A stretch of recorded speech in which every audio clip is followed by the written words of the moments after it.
What's going on, boxing fans? Welcome to The Distance. My name is Julian Williams. You guys haven't seen me for a while. A lot of stuff going on in my life.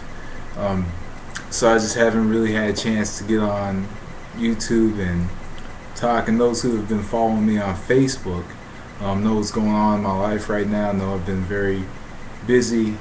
Knowing, and they know a lot of people that follow me on Facebook know there's quite a bit of stuff going on in my life that just keeps me always on the run, and it is what it is. But other than that, I've been watching boxing, of course. Still watch it. I just don't like this new YouTube format, and especially if you go and you upload directly from the webcam. Now you gotta wait for like a whole fucking hour for the thing to kind of upload to 100%, and then after you do that, you turn around and you publish the video, which takes a good couple minutes to do, instead of like how I used to do, where you just do the video and you just publish it. It doesn't even do that anymore, which is very fucking ridiculous. I think that if you're gonna change the format of something, then make it easier. It's just like from Windows XP to Windows 7.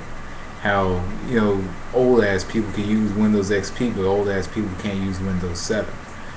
Anyway, that's just a computer term. I work in computer technology and all that good stuff anyway. But anyway, first off, the August 14th matchup between Chad Dawson and Jean Pascal. I will say this and sum this up as quickly as I can, because everybody knows I have a big tendency to run off at the mouth. Chad Dawson deserved to lose that fight, and it shows what a killer instinct does for a fighter, how beneficial it is to have a killer instinct, because we saw in this fight Chad Dawson had many occasions to take out Jean Pascal. He looked very amateur in the fight. Just look at the movement closely in the fight. Chad Dawson deserved that loss. He definitely deserved it because there were openings for him to knock out Pascal, or in the fight. He should have just let his hands go when Pascal was on the ropes. But he did, but he let him get off. He let him kind of get his energy back when Pascal started to coast a little bit, and that's how the matchup ended the way it did. He should have taken him out when he had a chance to, because what he did was he let that headbutt happen when he didn't take him out. So that's just my thoughts on that fight. Alexander Kotelnik, I didn't really get into that fight. I watched it like once. I usually watch fights twice. Didn't really get into that fight, but the score I actually scored this one for Kotelnik. So that's that fight. Johnson Cloud, I scored it. I watched that one numerous times. I scored that fight for Cloud. A couple times watching, I did score for Johnson. Scored the last time for Cloud. It's based on his effective work rate, but at the same time, Johnson was dictating the pace of that fight with that left jab, that straight left, and following up with the overhand right. Was dictating the fight with that. I think that's how he was winning rounds. That's how he's able to counter effectively and get his clean shots.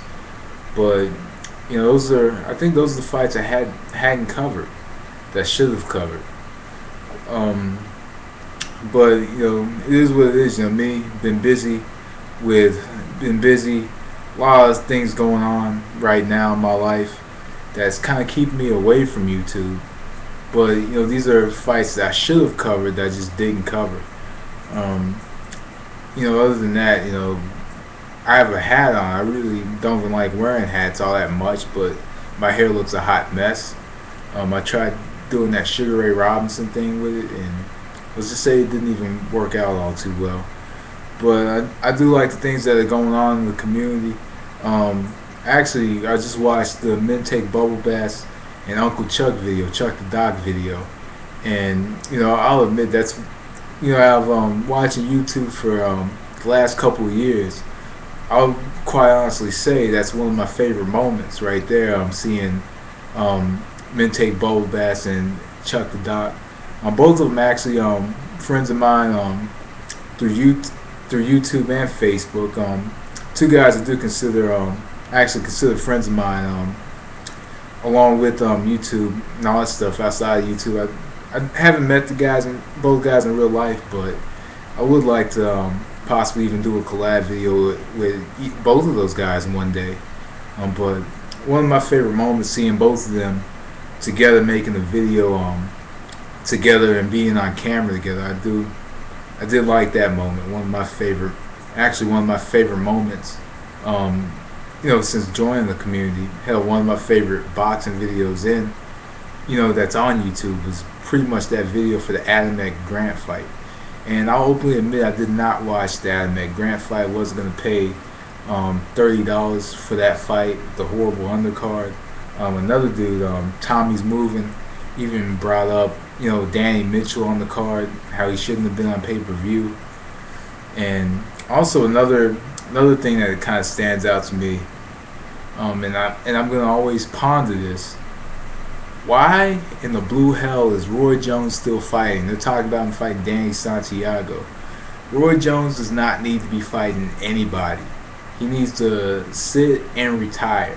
He's been fighting long enough, so he doesn't need to be fighting.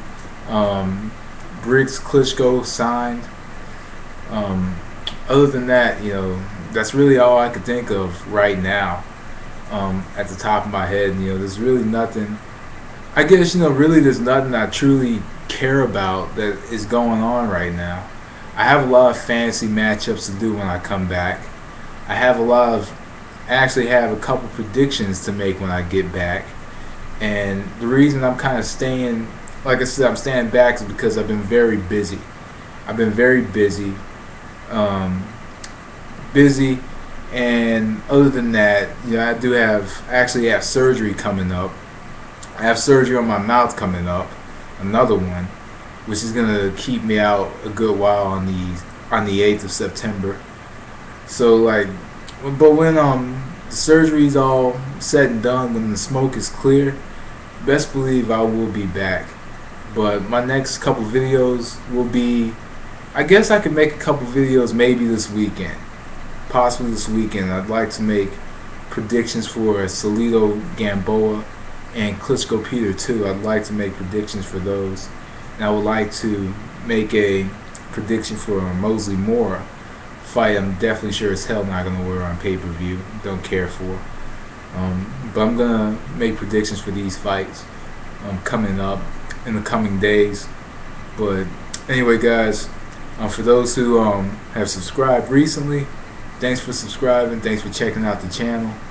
And best believe I do put out more videos than a lot of other people actually on YouTube actually do. I could put out 6-7 videos a day if I wanted to, just not in this fucking format, because it takes too much time just to put out one video now in the new format that's on YouTube.